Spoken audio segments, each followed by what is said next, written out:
Hi everyone, it's Leilani Forgot, and I'm back with another video. So in this one, I'm going to be exposing Iyanla Vanzant.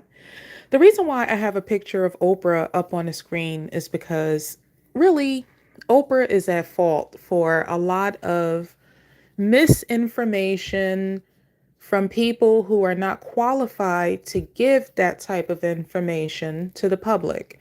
Oprah is also responsible for bringing a lot of new age occult philosophies to the forefront of mainstream media.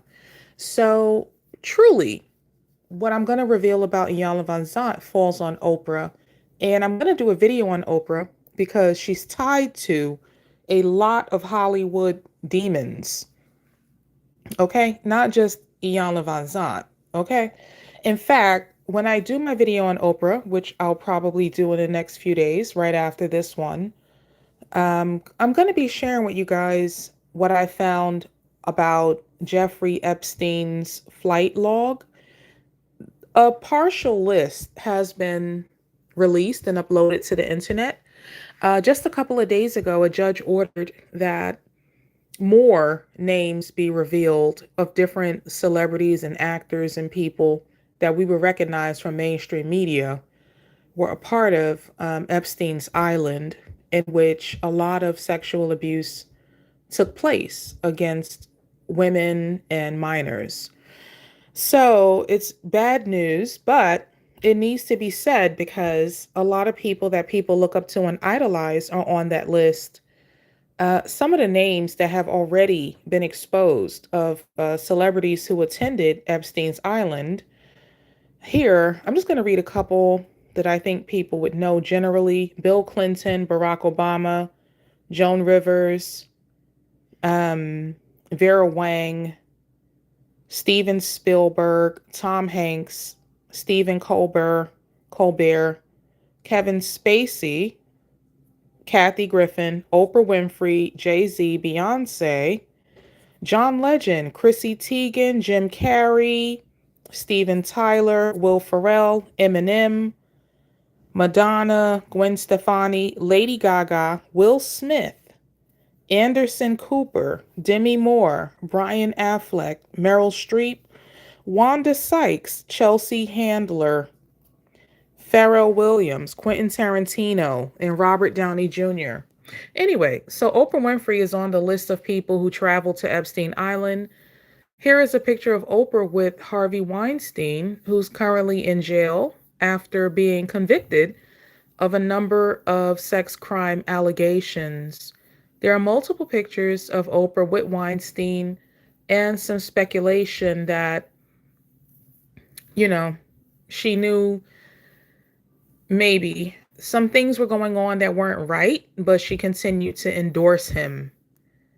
It says here Harvey Weinstein will likely spend the rest of his life in prison after his LA sentence. Now, usually predators of this level, they don't, for the past, I don't know how many years, that people have been aware that all types of injustices have taken place. They haven't, we haven't seen a lot of justice. That's the word I want to use. We've heard the stories and the rumors, but we haven't heard about the justice. What is the justice for the victims of these crimes over all of the years that they've been perpetuated? What's called the casting couch, where people have to perform sexual acts against their will in order to be a part of Hollywood, be an actor, singer, a sports figure, anything that you can imagine that makes it to television and radio, what we consider to be mainstream media.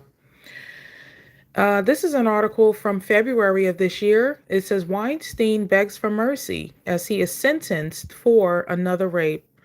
So even as he was already in prison behind numerous sex crime allegations, he continued to rack up additional charges.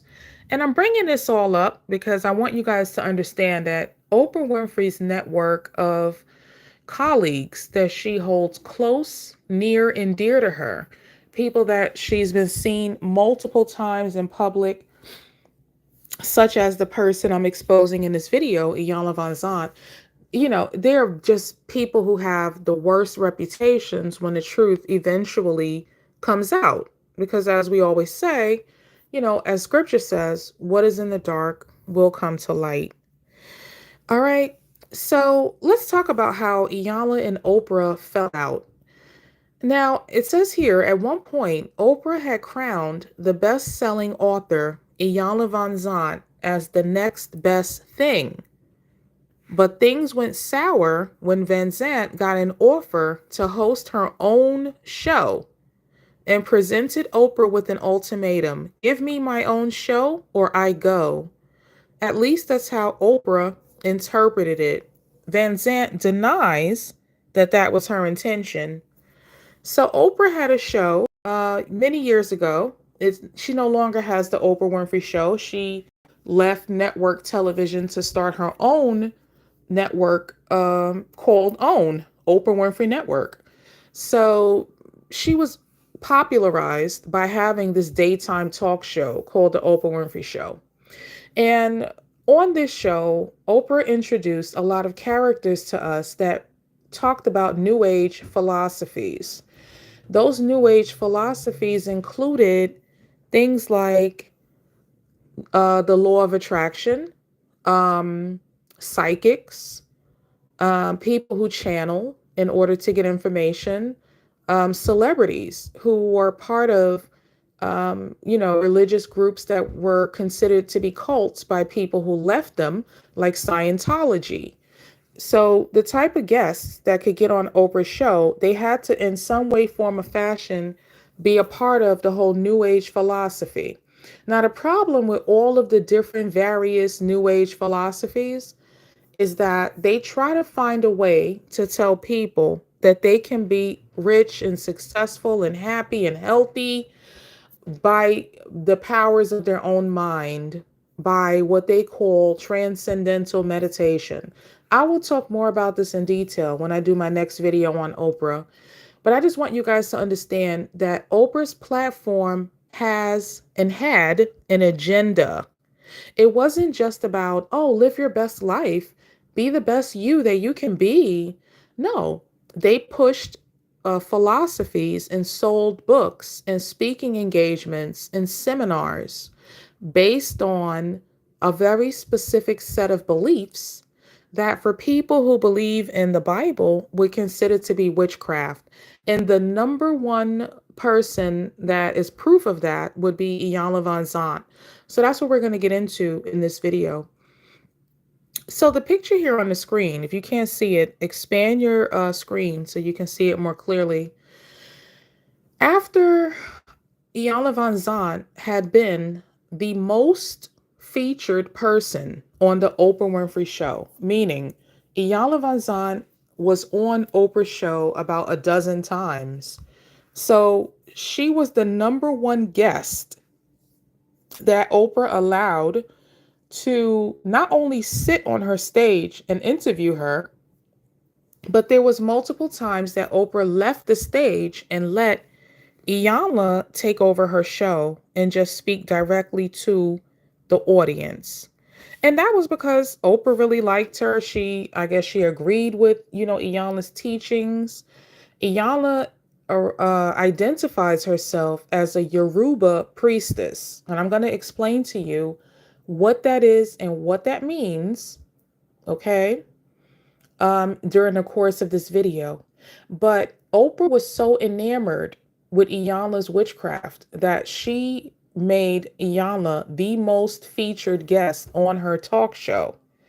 And it wasn't until Iyanla demanded that Oprah give her her own show that when Oprah didn't do that, that's when Iyanla turned on Oprah. So it wasn't good enough for Iyanla that Oprah gave her a platform and had her multiple times and let her take over the stage. Iyanla wanted more. All right. So it says here in an article from the OWN website, in the late 90s, no nonsense relationship expert Iyanla Vanzant dished out tough love to Oprah show guests every other Tuesday. But after more than a year of regular appearances, Oprah and Iyanla's relationship came to an abrupt end. What caused their rift? 11 years ago, Iyanla told Oprah and Harpo executives she was ready to host her own talk show, but Oprah felt she needed more time to grow. After that meeting, they parted ways, and Iyanla signed on to host the Iyanla Show, which was canceled after just one season. Now, I grew up in a household where Oprah, her show was on, the TV every day when I came home from school. So I was able to overhear a lot of, guests that were on the Oprah show. And so I remember this episode where Oprah confronted Iyanla. She had her come on the show knowing that they were no longer friends, and Oprah used that as content. So when Iyanla showed up to the Oprah show, the first thing she did, which was like, now, everybody's talking about narcissists. The way Iyanla behaved was so narcissistic. Like so when she gets there, she notices that while she's backstage waiting for Oprah to call her on stage, Iyanla looks at the wall that Oprah has a lot of pictures of a lot of different celebrity guests that have been on the Oprah show. Iyanla says, "Why isn't my picture up here?" First of all, you know that you and Oprah have not talked because y'all fell out because Iyanla demanded that Oprah give her her own show. So if y'all are not friends at that point, why would you think she would have your picture up on the wall? So that was the first thing I noticed, that like, okay, Iyanla did not come with a humble spirit to apologize to Oprah. She came with a spirit of continuing to make demands. Then when she got on the stage with Oprah, Oprah was asking her like, what do you think really happened that made us fall out? Like Oprah was really just letting Iyanla just make a fool of herself. And Iyanla was like, "Oh, you thought I was just going to have some Pookie and Ray Ray production. You didn't trust me to do my own show." So Oprah told Iyanla, Oprah said that she had a plan, that she was going to roll out Iyanla with the other people that she gave shows to, like Rachel Ray and Dr. Phil, Dr. Oz, all this, all that. And so Oprah said Iyanla, all she had to do was wait, but Iyanla was being impatient. On top of that, when Iyanla went and did her show without Oprah, she went to producers that were Oprah's competition. And so they set up the Iyanla show to come on TV at the same time every day as Oprah Winfrey's show. So that's just messed up. Can you imagine that you put somebody on, you give them the opportunity to be on your stage. You get off of your own stage and sit in the audience and let that person talk on your show, the Oprah Winfrey Show. You let Iyanla Vanzant take over your whole show, and she turns around and goes to another network and competes against you and put her own show on TV at the same time as yours, like she's better than you. That's how you stab somebody in the back. That is so ungrateful and disrespectful and narcissistic. All because Oprah went and gave her own show when she wanted it. That is so messed up. It just goes to show Iyanla Vanzant's character. Okay? So when Iyanla returned to Oprah's show to explain why they fell out, she never really apologized to Oprah. She just made a lot of excuses that she was going through a hard time and she needs so much help. And she was demanding that Oprah, in this sit down between Oprah and Iyanla was telling Oprah, "I'm broke. I don't have any money. I need you, Oprah, to get me an accountant. I need you, Oprah, to get me some type of deal where I could get back on TV. I need you, Oprah, to hook me up and put me back on." And Iyanla never took responsibility. And Oprah was really nice about it. Oprah was like, "Well, I was trying to tell you what to do and you weren't listening to me and giving me the chance to guide you so you could have had all of those things." The only thing Iyanla Vanzant kept saying to Oprah was, "I couldn't hear it, beloved. I couldn't hear. I couldn't hear." Oh, so because you were being hard-headed and stubborn, you turned and stabbed Oprah in the back, and you can't even. I never heard Iyanla say "I'm sorry" to Oprah. She never apologized. She just said, "I couldn't hear." But Oprah, now I'm back crawling on my hands and knees, begging you for an opportunity. So you need to fix my life. That's the only reason why Iyanla returned to Oprah, not to apologize, but to demand more. That's narcissistic. No matter how much you do for a narcissist, they never they never appreciate, they never reciprocate, they never apologize. But what they will do is continue to demand that you give more to them. So that's what happened. Iyanla tells Oprah, she says her life completely fell apart after her talk show was canceled in 2002. Mind you, her talk show that was designed to specifically compete against the Oprah Winfrey show. So after she tried to compete against Oprah, she lost everything, including her home, her marriage, her multi-million dollar book deals, her fortune, and her daughter, Jimia, who died after battling cancer. Iyanla writes candidly about her downfall in her book, Peace from Broken Pieces. At first, Iyanla says she didn't want to write about her pain and struggles. I've always been very transparent, exposed a lot of stuff, but this just got real, she says. I mean, this was DNA level, core level stuff for me. That you thought you'd work through? Oprah asked. Iyanla says, I thought I had worked it through, but I also knew that I was at another level. It has roots and causes. So Oprah was kind of being a little shady with Iyanla, saying, oh, but you thought you worked through it. Meaning when you was up here on my platform talking all of your life coaching stuff, you made it seem like you had all of the answers.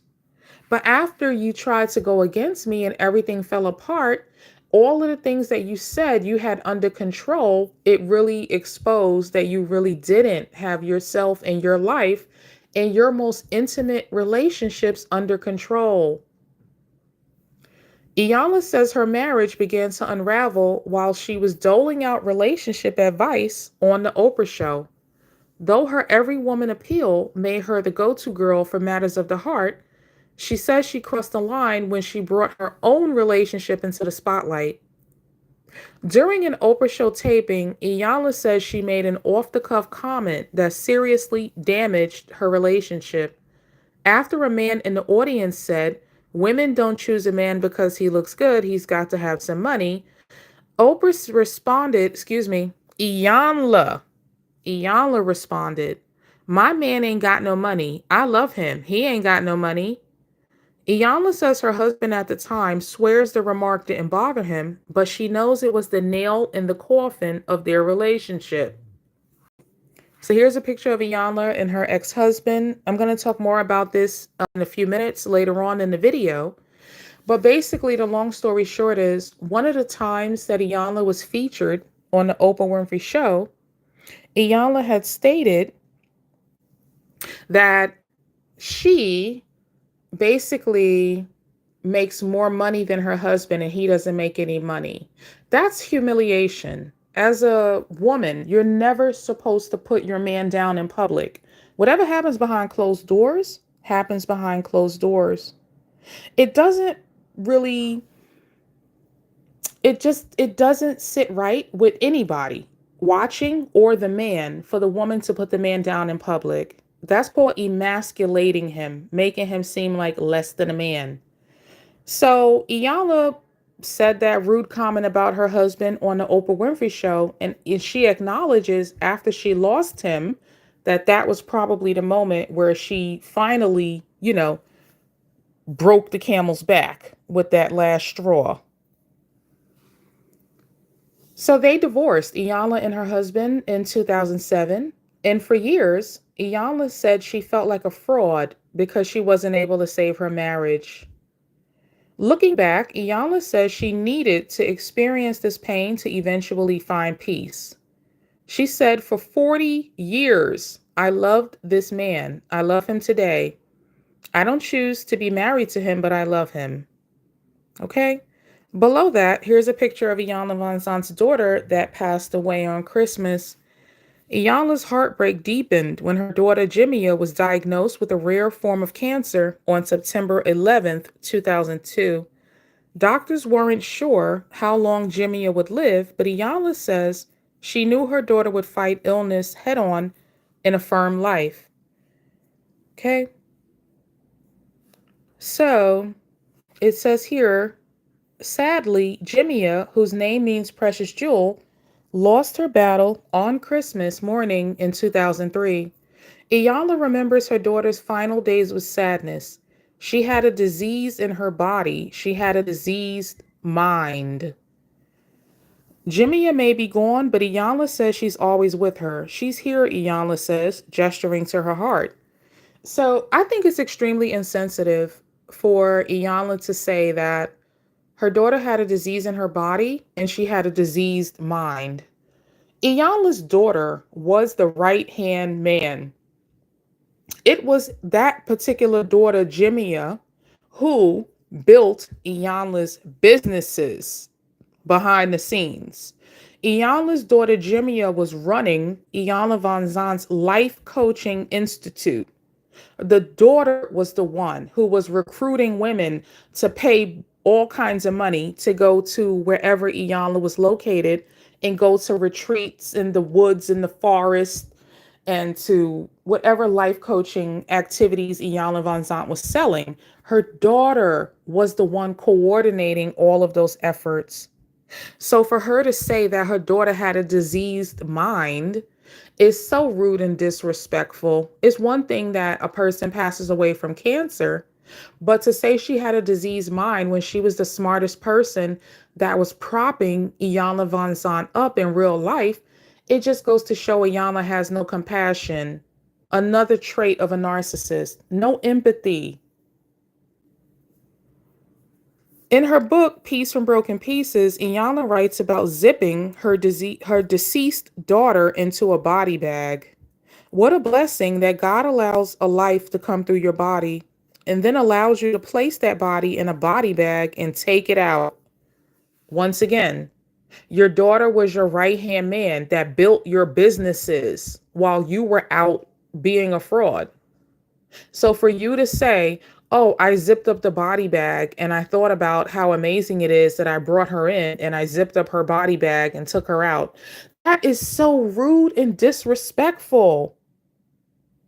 That is so crazy. I didn't even want to make this video today because people celebrate Christmas and her daughter passed away on Christmas. And I'm like, I don't like to disrespect anybody that has passed away. But the extent to which Iyanla has disrespected her own deceased daughter is so weird to me. I just had to speak on it. It says here that once her money started coming in, Iyanla remodeled the modest home she bought before she started appearing on the Oprah show. But she says she was forced out of her dream home when her mortgage payments ballooned. She said, I didn't know anything about buying a mortgage. She also bought a building that needed to be renovated, but she didn't get advice from her accountant and ended up owing taxes that she couldn't afford. I made so much money on Oprah show in an hour, Iyanla says. I didn't have the right kind of support. I didn't know. So here we go. Excuses, excuses, excuses. She started making a lot of money. She bought a house and she bought a building, right? But she didn't know that she had to pay the mortgages on the house and the building. So she blames it on the accountant that she ended up owing taxes that she couldn't afford. She says she didn't have the right kind of support. Then Iyanla's talk show was canceled, and she says she had no way to dig out of debt. Mind you, her talk show was her going against the person who put her on talk shows, which was Oprah. So when her talk show failed, she says she had no way to get out of debt. Okay? She says, Friday, you're making $1 million, and Monday, you're making nothing. So basically, the white people paid Iyanla Vanzant to go against Oprah, and when it failed, they left her out high and dry. But Iyanla is not taking responsibility that she is the one who made bad decisions, that she's the one who made the decision to go against Oprah. That's called biting the hand that feeds you. You made a bad decision. So that's why it came back to bite you in the behind. Okay? One of the 10 commandments is don't covet what your neighbor has. She specifically competed directly against Oprah. Why would you go and do a talk show at the same exact time as Oprah's instead of maybe do a morning talk show or an evening talk show? There's ways that she could have went around it to not directly compete, you know? So at the end of the day, it says 1 year after losing her show, Iyanla's publisher ended her contract, and she was sued for the money she received as an advance on her book. Between the lawsuit and the owed taxes, Iyanla's new accountant advised her to file for bankruptcy. Iyanla says, "My mind was like, I owe people money and I'm not going to pay them, and I don't want to do it, but there was no way I could pay back." At the time, Iyanla says she had a staff of 21 employees and a mortgage payment. She also owed the IRS $30,000 a month. "I would wake up on the first of the month owing about $84,000 a month every month," Iyanla says. So basically, after she went against Oprah, she started to lose everything. She lost the show, and therefore she couldn't afford to pay her rent and her bills on the house, the building she just bought, and all of the other material items that she had purchased. So she had gotten some money to write another book, but she didn't write the book. So she wound up owing the publisher that advance. Now, the result of that, because she couldn't pay them, is that she no longer, right now, she does not have the publishing rights to her books that made it to the New York Times bestsellers list. Whoever she owes money to, whatever publisher gave her a book advance for a book that she never wrote, they own her publishing rights to all of her books that came before that point. So she doesn't even own like her most famous books that people know her for, because she had to give it up to pay her debts. So there's a lot of irresponsibility. You didn't pay your bills. You didn't write the book for which you did take the money for a publishing advance. You didn't pay your taxes. It's just a lot of irresponsibility, but she never says, "I didn't do these things." She makes up an excuse. "My accountants didn't tell me. I didn't have the right support system. I didn't know any better." But when you sign the contracts to get a mortgage, when you sign the contract before you got a book advance, excuse me, the terms were already listed. So you either have to have a lawyer to go over paperwork when you're at that level, or at the very least, you need to read your own paperwork.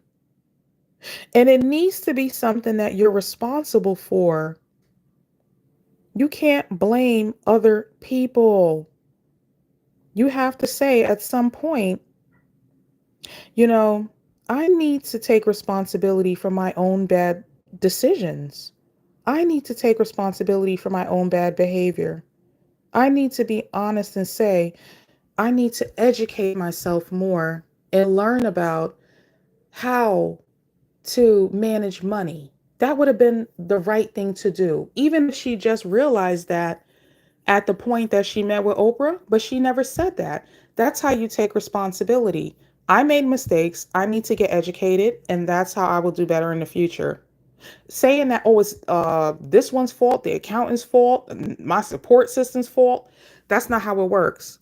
So here's the book that Iyanla wrote after she lost her husband, her house, after her daughter passed away from cancer, after she lost her building and everything else.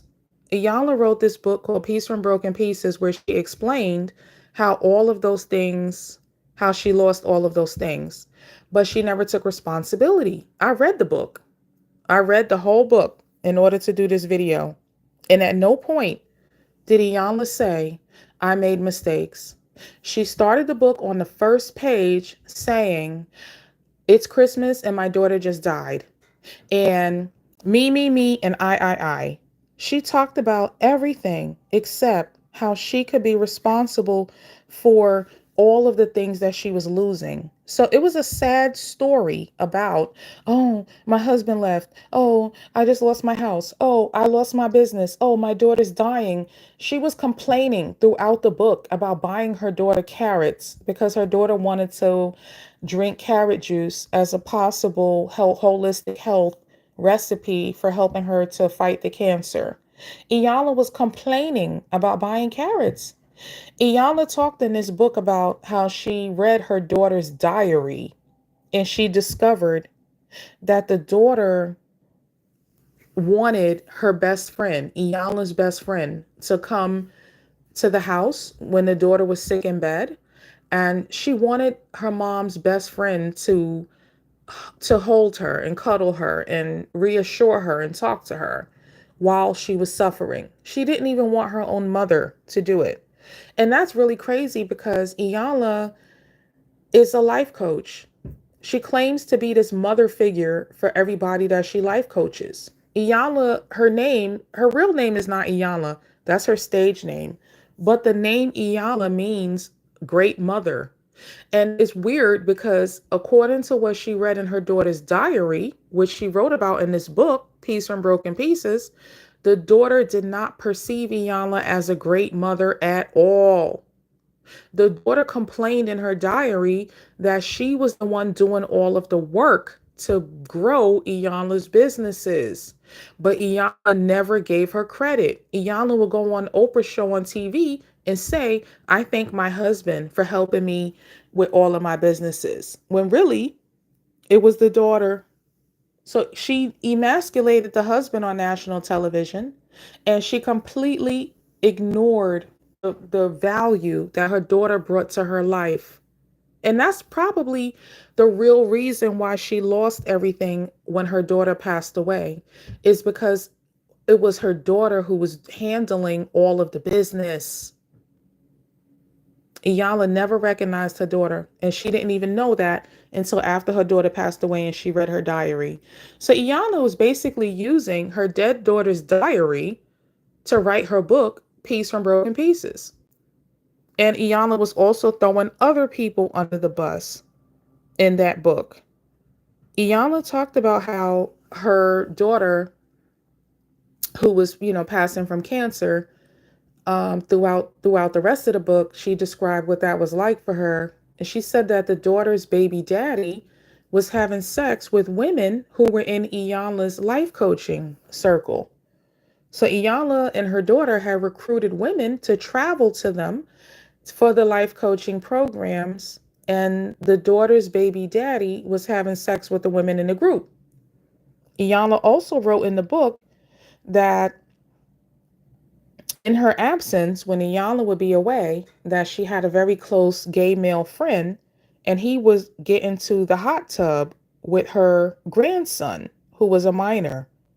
And Iyanla complained in her book that she felt like she did not want the gay male to be in the hot tub, her brand new hot tub that she never even got a chance to get in yet. But yet her gay male friend got in there with her grandson. The grandson was like 8 years old at the time of the writing of the book.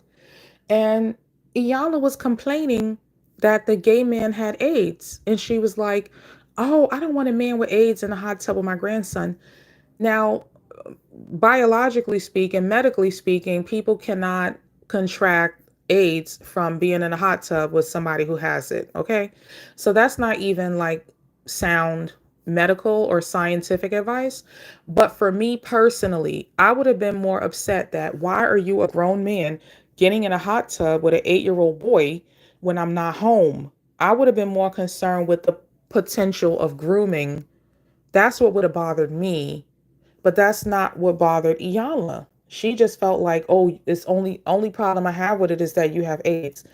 And I just felt like, Iyanla just lacks a lot of compassion and interpersonal, humane understanding and awareness. Like the things that she focused on we're so weird and not connected in a humane way.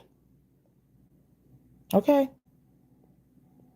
When she talked about her husband, the only thing she said was that her and her husband traveled to Nigeria and they paid about $10 or $20,000 in US money for them to go to Nigeria and get initiated into the Yoruba religion. Now, Iyanla had already been initiated into the African Yoruba religion since back in 2007. I'll show you guys the proof of that in a few minutes. But so that would indicate that she made her husband go with her to Africa so he could get initiated. So she basically, I guess, made it a condition of their marriage that he had to do this thing. And initiation involves shaving your head, wearing white for a year, and having them sacrifice like a cow and put the blood all over you. And the only reason I know that is because I know people who've been initiated into that culture. And what I can say is all of the people I know that did that, I know two people, two women who got initiated into it. And it was also around the time that they got married.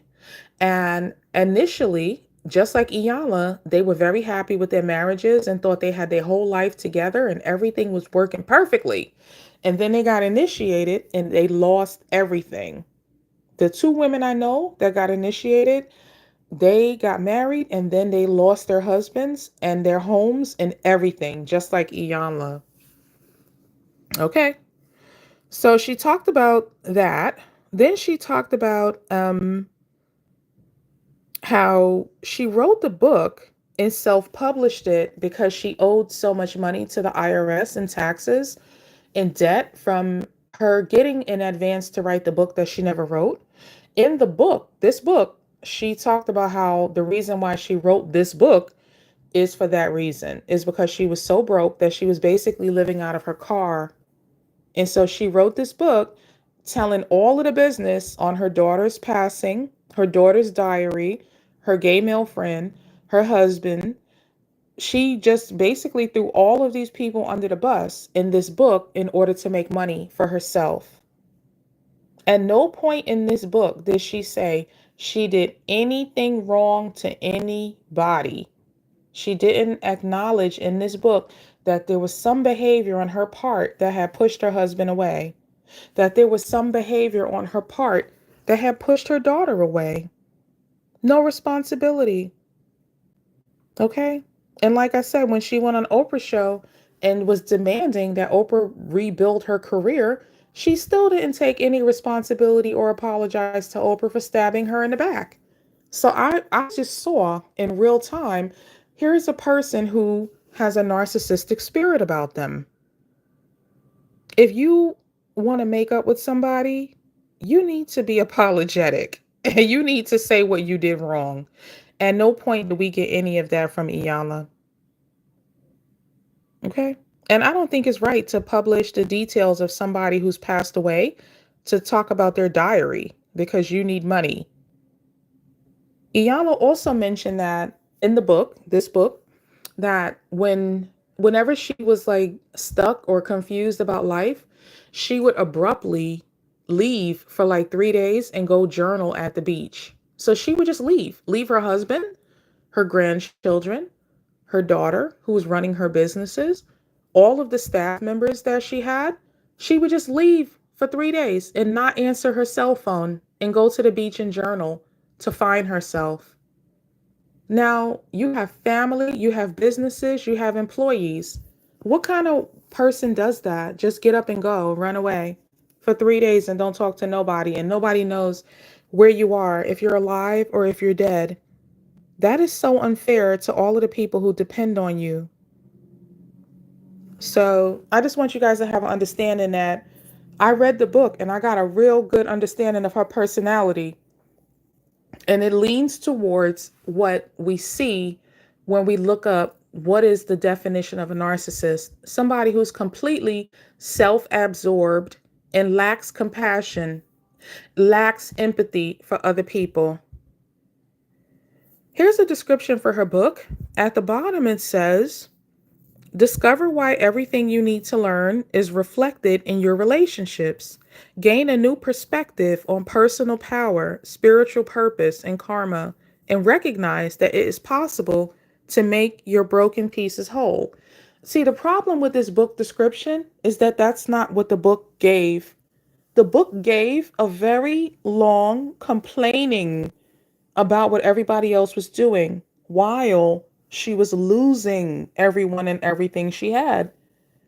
There was no point in the book at which Iyanla said, I somehow dropped the ball. Here are a couple of other books that Iyanla has written. It says here at the top, Get Over It, Thought Therapy for Healing the Hard Stuff. How are you going to tell people, get over it? Thought therapy for healing the hard stuff. That is not how this works. The hard stuff for anybody would be considered trauma. Anybody that's been through trauma, either as a child or as an adult, you never, ever, ever, ever get over it. That will never happen. You will never get over your trauma. The only thing that you can do through qualified professional therapists, which I'm going to talk about in a few minutes, that Iyanla is not a qualified professional therapist. And that's the reason why she has these wrong theories. Okay? You will never get over your trauma. However, what you can do is you can learn how to cope with it through coping mechanisms. And it depends on your trauma and it depends on how it has affected you, that the coping mechanisms will come into play, so it'll be different for everybody. Right? So you will never get over it. But for her to say that, get over it, that's proof that she has no idea what she's doing. And she should not be talking to people who have any type of trauma or mental health issues, because get over it is not a strategy, because that will never happen. You will always remember what happened to you, and you will always hope and wish that it never happened. So you won't get over it. So that just goes to show how ridiculous this person is. Then she has a book here called Forgiveness, 21 Days to Forgive Everyone for Everything. Another false philosophy. I'm practicing 90 days of forgiveness right now. I'm about 55 days in. I've been practicing 90 days of forgiveness every year since 2012. So this is now 2023. So I've been practicing 90 days of forgiveness once a year for more than 10 years. And guess what? Every year I realize I have more people to forgive. And sometimes I have to go back and forgive some of the old people that I already forgave in previous years. Why? Because as life goes on, just because you grow and change as a person, that you're going to be a better person and you're not going to keep going back to your old bad habits. But you still interact with people who have not changed. So they are still practicing their bad habits. And so they will continue to do things that's offensive to you. So that's why you have to continue to practice forgiveness, because it's an ongoing practice. It's never over. So for her to write a book that says forgiveness, 21 days to forgive everyone for everything, that's a lie. That is a blatant, complete, and total lie. It's not going to be done in 21 days because it's never, ever, ever going to be done. It's an ongoing practice. Just like get over it. You will never get over it. It's something you have to learn to cope with. Okay? So Iyanla just makes up these kind of, these philosophies on her own and puts it out there to the general public. And people that have deep-seated trauma and who really need therapy and counseling long term, they gravitate towards her because they're trauma bond. They're trauma bound by the fact that she brings everybody else's trauma to the surface. That's all she does, is just bring it up. So everybody who watches her show, they're like, oh, I can relate. I too was in a bad marriage. I too had an abusive childhood. I too had a family member that passed away from cancer. So people are identifying with the problem and they're getting confused because they think that she's offering a solution, but her solutions are not solutions. It will take years of counseling and therapy for anyone to get over the level of problems that are discussed on her shows. It says here, Iyanla Vanzant said it was hard to forgive her ex-husband after leaving her for someone she knew. So not only did her husband leave her after she emasculated him, but he left her for somebody that she knew. So he really, made her feel bad. And she said it was hard to forgive him. So I'm quite sure if it was hard to forgive him, it took her more than 21 days. But she'll get out here and sell a book that tells everybody else in the general public a bold-faced lie that it only takes 21 days to forgive everyone for everything. In early 2019, Iyanla Vanzant wrapped a leg of her Get Over It tour. So not only did she write a book called Get Over It, but she then went on tour to spread this lie to the general public, to do something that she couldn't even do, which was get over it. There, the coach and author took her audience on a trip down her life, talking about the struggles where she suffered to get to where she is today, and proving that every experience, good or bad, taught her something important. Talking about her love life, Van Zant revealed that she spent 40 years loving the same man while she lived in Brooklyn. I'm a slow learner, she joked. So she had been in love with the husband who left her for someone that she knew. She had been in love with him for 40 years. So they was only married or together and married for like maybe 10 years or so. So she had been in love with him for way longer than he, before he decided to marry her. It says here on July 30th, 2023, Van Zant announced that her youngest daughter, Nisa, had died.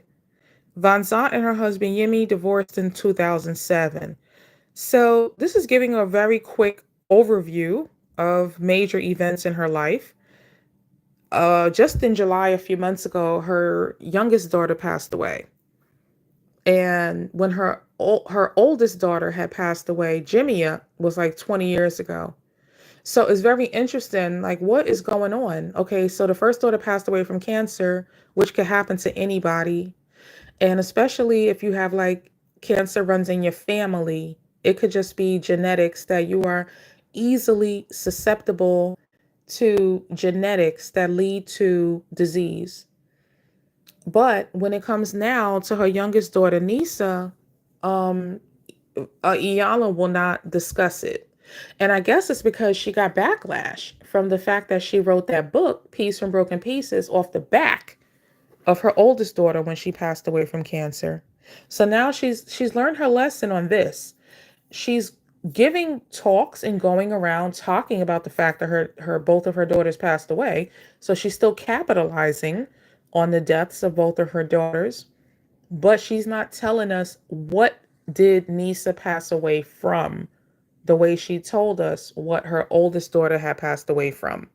So I don't know if she learned her lesson or if she just have more respect for her youngest child than she did for her oldest child. And once again, that's why I made it clear to you guys how Iyanla stabbed Oprah in the back, because now when her daughter was passing away, by her writing that book, reading her daughter's diary and printing it in a book, it's like she stabbed her daughter in the back, because her daughter was the one that was running all of her businesses.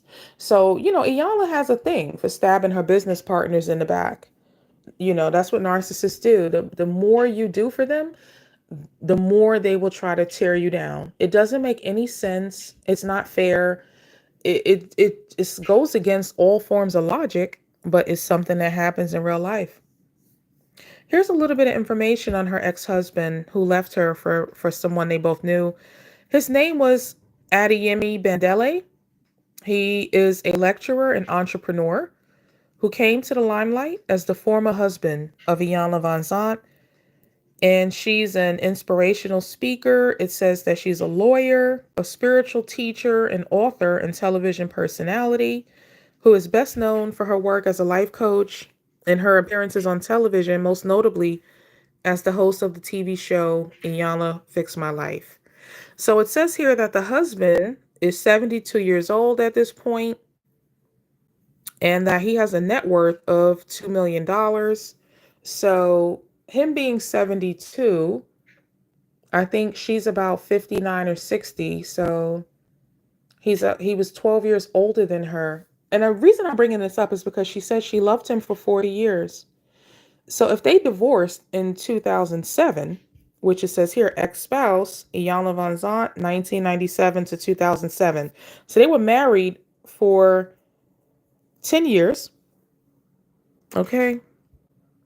And it would, if you do the math, she would have been a teenager when he was an adult. For her to say that she loved him for 40 years, that means that she would have loved him if they married in 1997 and they divorced in 2007. That's 10 years. 40 years before 2007 would have been 1967.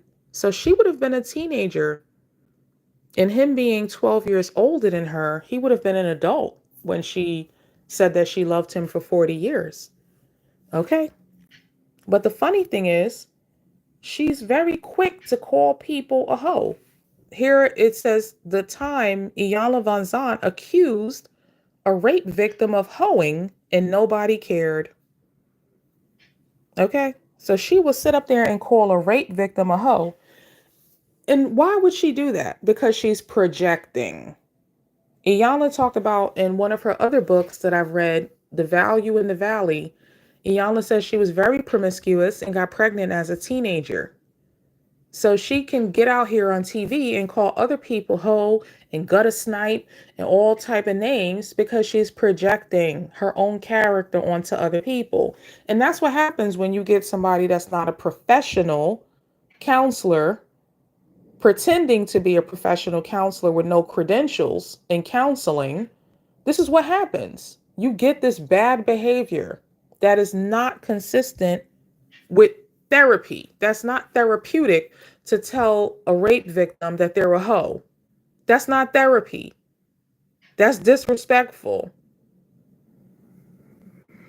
It says here that she was born in 1953 in Brooklyn, New York. Her parents are Sarah Jefferson, who was a railroad car maid, and her father, Horace Harris, who wasn't around in her life.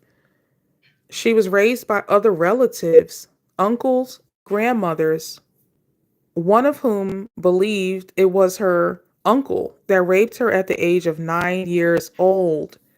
Her first husband was very abusive, and she wound up taking her 3 kids and getting away from her first husband that was abusive. Okay? So Iyanla was not raised by her parents. She was raised by her grandparents. And Iyanla has talked about that she suffered sexual abuse at the hands of her uncle when she was 9 years old. Very unfortunate. But the reason I'm bringing all of this up is because she writes the book, Piece from Broken Pieces, as if she's not broken. But Iyanla is still very much a broken person. Why? Because she has not healed. She wants to become a fake therapist because she's not licensed in family counseling or marriage counseling. You have to be licensed to practice marriage counseling and family counseling. Okay, she's not licensed to practice that. But because she's a broken person, she's assuming that she can just go and talk about these things to other people like she has all the answers when she herself is not whole and healed in those areas of her own life. And that's a problem. Iyanla Vanzant went on the Chairman Hall show and had a powerful message on healing after burying 2 daughters. So once again, she went on a tour of speaking about her 2 daughters passing away. And that's using their passing as a way to get clout for herself. If you're grieving the death of your children, the last thing you should want to do is talk about it on public television shows. Because the only reason people that are in Hollywood and on TV, the only reason they go on tours of speaking engagements and stuff is to sell merchandise, to sell their brand and to sell their image. So this was tied to her making money in some form of fashion. She didn't do this just for the healing of the general public. And that's the problem that I have with it. Like, people don't understand that not only is this person not qualified to be giving the type of life coaching that she's offering, but she's using her own family as content. It says here how Iyanla Vanzant lost her marriage, house, and fortune. Iyanla Vanzant, former relationship expert for the Oprah show, talks about how she lost her daughter, her husband, her home, and her fortune before finding peace. Okay, so she has to talk about the loss of the kids, the husband, all of these things in order to promote her books, when people are not picking up that all of this stuff is just wrong. The death of Iyanla's daughter comes 20 years after her daughter Jimia died at the age of 32 from colon cancer on Christmas Day in 2003. But when it comes to her daughter passing away in July of earlier this year, she ended the post by asking that everyone please respect the privacy of her and her family at this time. So she's not telling the public what is the cause of her youngest daughter's passing. Okay. In 2014, the Iyanla Fix My Life host recalled how she found journals of Jimia's after her death, which Iyanla said saved my life. That's at the bottom of this shot.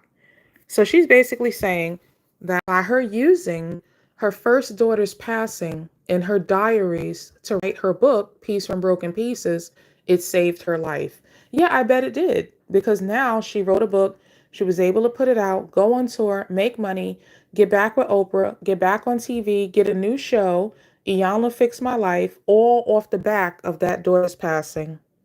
I bet it did save her life.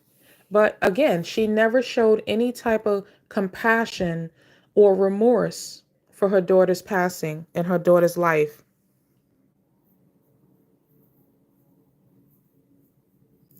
It says here, Iyanla calls out a husband's divorce threats as a bitch move.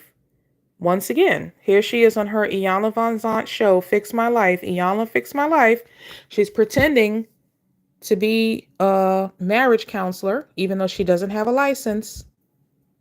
And she tells the husband who wants to get divorced that he's making a bitch move. This is not therapy. This is not therapeutic. Who knows what that man is suffering in that marriage? If it's abusive, who knows? So for her to say it's a bitch move, she's projecting how she feels about her own ex-husband divorcing her. She projects her problems on to other people. And that means that she is not healed from her own trauma. Here's a summary. Iyanla Vanzant, an American inspirational speaker, lawyer, New Thought spiritual teacher, author, life coach, and television personality, was born on September 13th, 1953 in Brooklyn, New York, as Rhonda Eva Harris.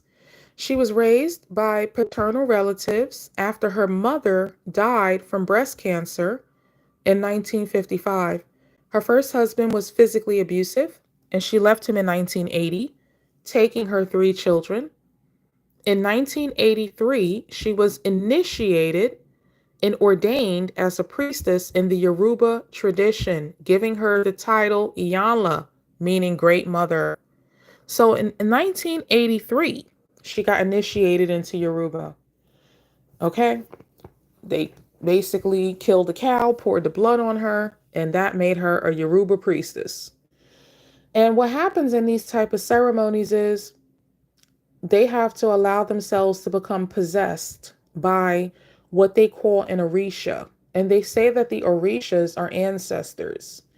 So they allow some random person who lived and died, that dead spirit to possess their body, and then they have to like build an altar and put food and gifts on the altar to whatever spirit they allow to possess their body. There's only like 9 or 10 orishas, and everybody in the Yoruba religion has an altar dedicated to at least one of them. And they have to like wear that color clothing and beads and jewelry and have ceremonies and stuff in front of the altar, right? So basically, they're worshiping dead people, ancestors that they call orishas. And she was initiated into that in 1983. So this is 2023. Iyanla has been a Yoruba priestess for 40 years. Okay? Notice how long she's been into this before she got on Oprah show, before she got married, all of that stuff. She had already been initiated into that culture. This is a video from 2003, February, which was just earlier this year. Iyanla did a video talking about the 4 core principles of Yoruba spirituality. The Yoruba tradition is one of the most ancient of African spiritualities. In this video, Iyanla Vanzant explains the 4 basic Yoruba principles for living a life of order, value, and balance. So just earlier this year, Iyanla is being more vocal in public and honest about the fact that she's a Yoruba priestess. Someone made a comment that said, "You know you about witchcraft, black magic, and sorcery. Who you fooling?" Okay? Because in that culture, those people, they do a lot of rituals. They have to go to the beach. They have to take a whole lot of stuff and give it to the beach. They have to make animal sacrifices. They kill chickens and goats to get favors from the orishas. All type of stuff. It's a lot. Okay? It's a lot. When they eat food, they have to put a separate plate down for the ancestors. It's a lot. And like I said, I know people in real life who got initiated into that. And so they told me, and I saw it when I would go to their house, all of the stuff they have to do every day. People don't even give God as much time and attention as they would give to some dead ancestors that didn't even put their soul in a body. And then they do witchcraft on people. Like if they don't like you, they'll do all type of stuff. Put stuff in a pot, in a jar, and all type of stuff. It's witchcraft. Instead of asking God to help them, they will resort to trying to take matters into their own hands. Even with the YSL, the rappers, what's his name? Young Thug. Somebody in that, I can't remember his name right now because he wasn't a popular rapper, but one of the other rappers from YSL that's in jail right now, somebody stabbed him in jail recently, but at the time that he got arrested, before he got put in jail, when the cops went to arrest him, they busted him in a voodoo ceremony about to sacrifice a goat. Okay? And I read that in the news. So even, though YSL is like Atlanta, African Americans in the hood, even they was trying to do witchcraft, to try to get away with whatever they did and not be responsible for it. And that's the problem with witchcraft and voodoo. People think they could kill a goat or a chicken or all type of stuff to pay for their sins. Like, no, that's not how life is set up. You're still going to be responsible for everything you said and did, no matter how many animals you sacrifice. Okay, so Iyanla went on The Breakfast Club back in April of 2021, and she talked to them about her show, Fix My Life, and the show that she did with DMX and other stuff, healing and trust and more. Now, I'm going to refer to that Breakfast Club interview a few times throughout the rest of the video because she said a lot of different things, and I'm going to show how it relates to how she contradicts herself in other times and other interviews. So someone did a video exposing Iyanla for being a fraud, and some of the comments had said, one person said, "I'm a black therapist."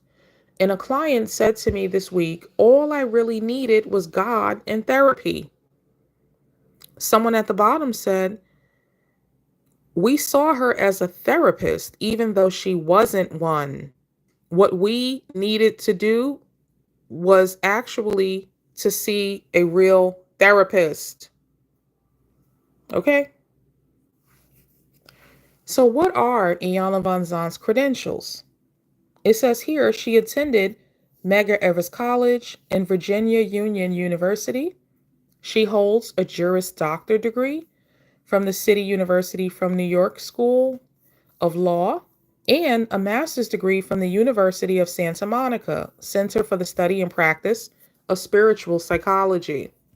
So the first degree is legitimate. She got a Juris Doctorate in law, right? But that only allows a person to be a paralegal. You can't just be a lawyer just with a JD. You have to actually pass the bar exam. There's no mention in Iyanla Vanzant's biographies online that indicate that she ever took or passed the bar exam. So where you see online it says she's a lawyer, it's simply not true. She never passed the bar. The second degree it says here that she has a master's degree from the University of Santa Monica Center for the Study and Practice of Spiritual Psychology is not a real degree. It says first, it's important to know that the University of Santa Monica is not accredited. What does it mean that it's not accredited?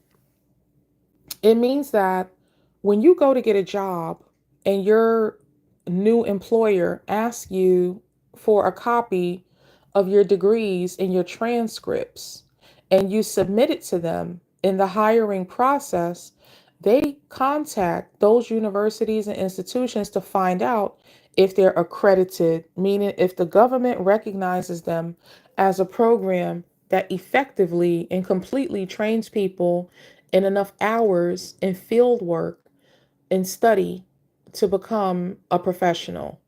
So the fact that Iyanla has a master's degree from a college that's not accredited means she can never get a real job as a counselor or a therapist with this degree. And it's called a spiritual psychology, which is something that's just completely fake and made up. You don't want somebody in spiritual psychology to start trying to tell you about your life of trauma that needs to be handled by a licensed counselor. Spiritual psychology is a psychotherapy approach that integrates religious or spiritual beliefs and practices into patient treatment plans. Now, the overwhelming majority of people who listen to Iyanla Vanzant consider themselves to be Christians. Her spiritual beliefs are Yoruba. She believes in ancestors, orishas, and setting up altars to them. Okay?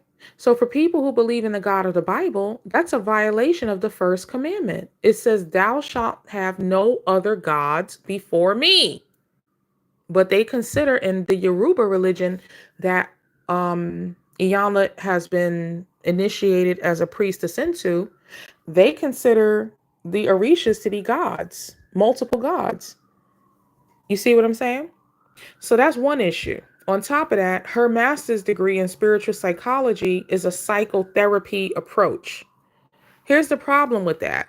In order to be a psychotherapist, you would have to have a master's degree in counseling, psychology, or social work.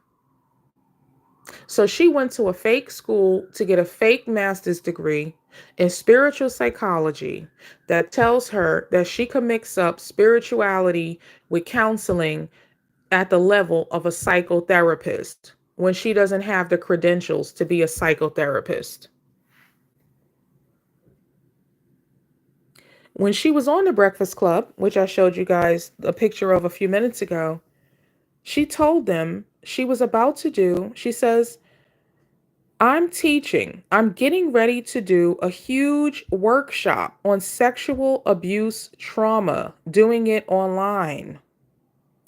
And I train coaches, I train ministers, and I'll continue to write.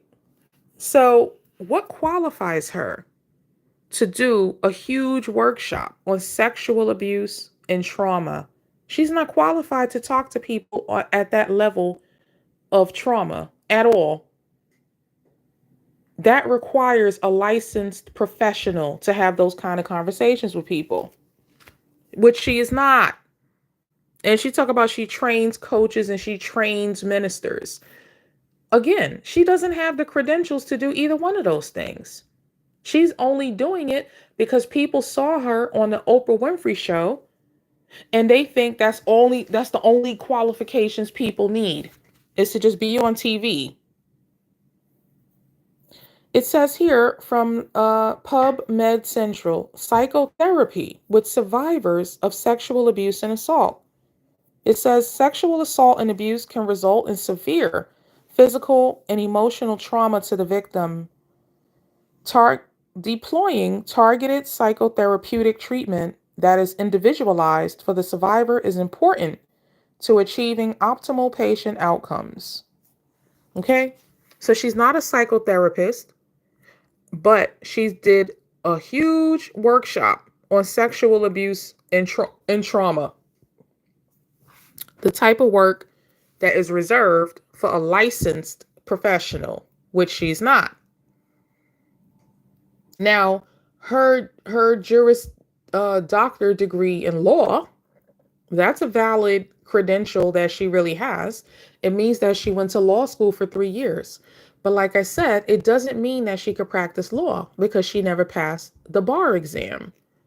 However, TMZ saw her in 2019 and they asked her about what does she think about the judge hugging Amber Geiger. And Amber Geiger was a white female cop who killed a black male wrongfully. And Amber Geiger got sentenced to 10 years for that, which is not enough time for murdering an innocent civilian when you're a cop. But whatever. For the most part, the cops get away with it. So it's not often that we see the cops actually get sentenced for that. But anyway, they asked Iyanla what she thought about the whole situation. TMZ asked her, and Iyanla says she thought it was a good thing that the judge went and hugged Amber Geiger, the cop who killed the man. And I thought that was very weird because Iyanla she has a JD, which is a law degree. So Iyanla should have enough common sense based on her knowledge of the legal system to know that the judge should not be hugging none of the people that's part of the case, part of the trial, let alone the guilty person. Why would a judge come off of the bench and hug somebody? That shows bias. And let alone the person who murdered somebody. The judge got off of her bench and hugged a murderer. Like, that is so weird and unheard of. And I was very disappointed. It says here, OWN star Iyanla Vanzant praises those who hugged Amber Geiger. Iyanla Vanzant says judge was right to hug murderer Amber Geiger. Okay? So why does she think that was a good thing to do? If you have a degree in law, you should know the judge should not be hugging the guilty person or the person that's on trial. The judge should not be hugging nobody. The judge needs to be impartial. Hear the case, make a decision, go home. So it just goes to show Iyanla Vanzant does not have a good system of integrity, morality, or any type of judgment at all about anything. But she's out here having conversations with married people, telling them that she's going to fix their life.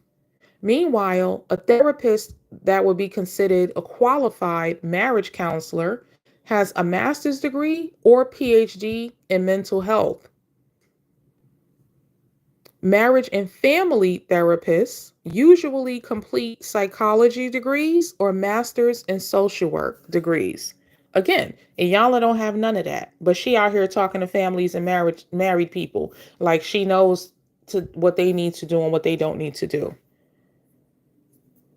Iyanla did this interview back in 2017 where she shared the real story behind her DMX episode of Fix My Life. So she had the rapper DMX on her show. It didn't go well at all. So Iyanla was explaining, they were asking her, like, what was that like? And Iyanla says, I leave them to do their work. So the truth is, I don't do the fixing. Okay? She said it right here. I don't do the fixing. So why is your show called Iyanla Fix My Life?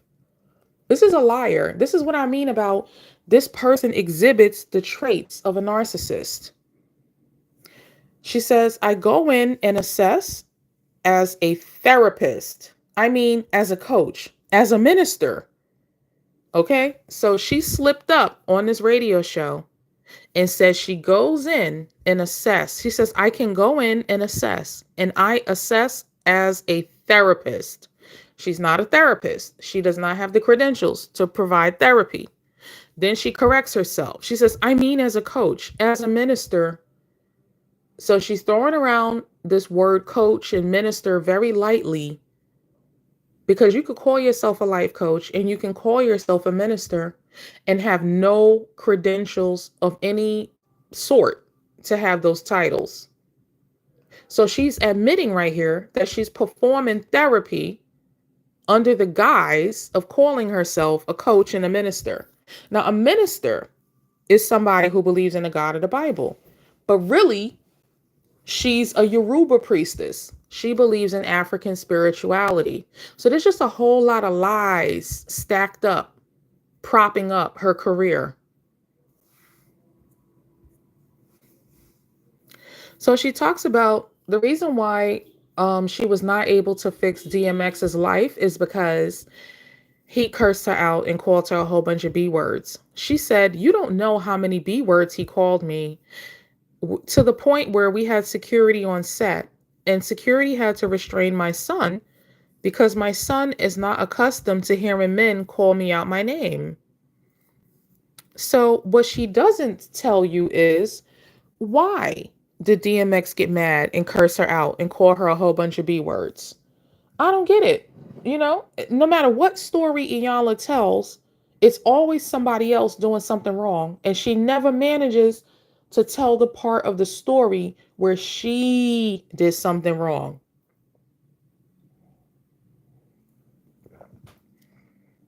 And that's what I'm waiting for.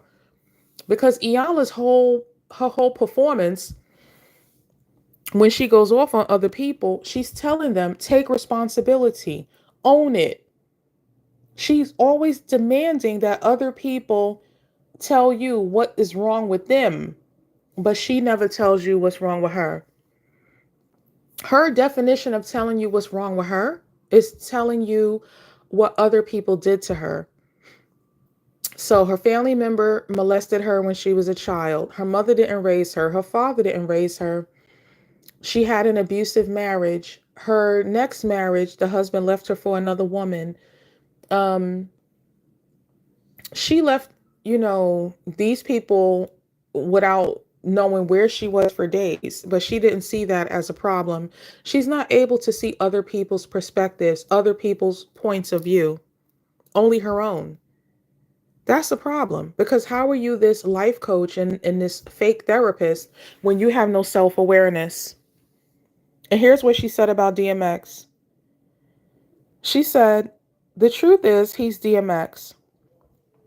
And because once he lost his income earning potential, he lost his grounding and his footing. Okay? Once again, she's projecting. When she lost her money, she lost her footing and her house and her car and her business and her daughter and her husband. That's her story. She's projecting that onto DMX. She's not telling us what happened in the moments leading up to him cursing you out. What did you say to that man or do to that man that upset him so bad that he cursed you out? She won't talk about that. And that's a problem, because it goes to show she's not like practicing what she preaches. She's not taking responsibility. But she knows how to hold other people accountable and tell all their business. And that's why people are not able to pick up that she's a problematic person, because she's very skilled at telling you what's wrong with you, what's wrong with other people. She's not qualified to tell people what's wrong with them, but she does it anyway. And that's how she deflects and takes the attention off of herself.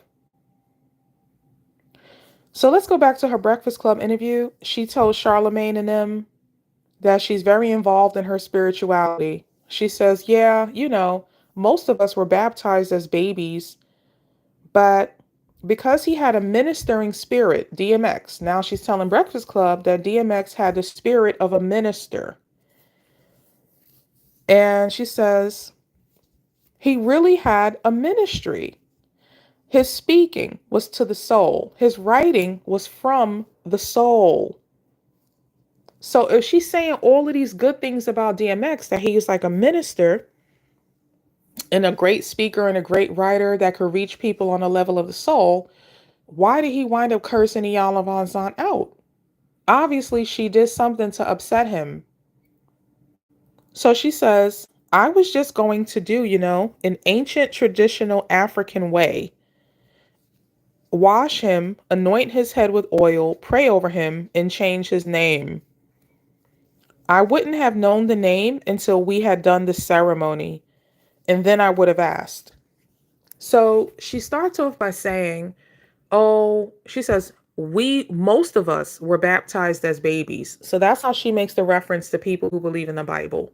But then she says she wanted to do an African ceremony over DMX of washing him and anointing his head and changing his name. She didn't want to go with the Bible. And trust me, guys, I don't believe in the New Testament. God did not tell us that we have to get baptized. The people in the New Testament that said that is not God. Those are people that made that up. There's no scripture where God says you have to get baptized. So even though Iyanla Vanzant referenced the fact that people get baptized, that's how she hooks the audience that believes in the Bible. But really, she wanted to do an African ceremony over DMX, not a Bible ceremony. So this is how she tricks people. She makes them think she believes in a God of the Bible, but she's really trying to guide them into practices that's part of her Yoruba priestess initiation. And that's probably why DMX cursed her out, because he realized she wasn't who he thought she was. Iyanla Vanzant has taken this fake ministering persona so far that she is referred to as Reverend Dr. Iyanla Vanzant. Okay. Her imdb.com also recognizes her. She was in a movie called Girls Trip. She's listed in the credits as Reverend Dr. Iyanla Vanzant. Now, a Reverend Doctor is not a real doctor. It is a title that's given to ministers who get ordained under the Catholic Church. And I've done 2 videos at least explaining that these are pagan satanic practices, that when the Catholic Church ordains people, it's the work of the devil. So she got her a Reverend Doctor title from the fake religious people who believe in the New Testament. But for 40 years, she's been a Yoruba priest. So why is she going out of her way to get a Reverend Doctor title from the Catholic Church? Oh, so that she can manipulate more people into thinking that she really believes in the God of the Bible. Now, here's an interesting thing about that when it comes to witchcraft. A lot of people who believe in Yoruba in different parts of the world, it has different names. For Hispanic people, they call it Santeria. People in Haiti and people who have been under French occupation, like in New Orleans and Haiti, they call it voodoo or vodun. And people in South America, like Brazil, they call it candomblé. But here's the thing. They hide their belief in the ancestors behind the Catholic religion. So they will buy the statues of the different Catholic saints, but really they will worship their orishas. So there is a connection. Like, I'm trying to explain this the best way I can. People who practice like this type of religion that Iyanla does, they buy Catholic statues and they try to make it seem to the public that they believe in the Catholic saints, but really secretly, each of the Catholic saints represents one of their ancestor Orisha gods. Okay, so I hope that makes sense to you guys.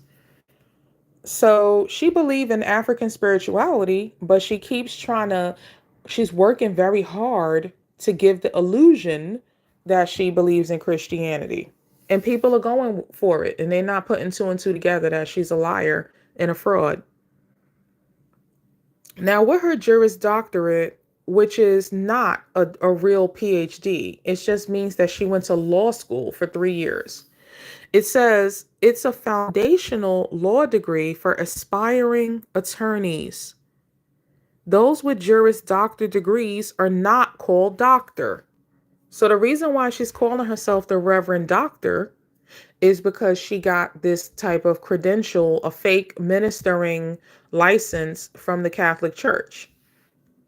Okay, so she's not a doctor, but she found a way for people to call her Reverend Doctor. Once again, these are all behaviors that are consistent with people who have narcissistic personality disorder. They don't believe in doing the hard work to really go to school and get a PhD. They will want you to call them doctor.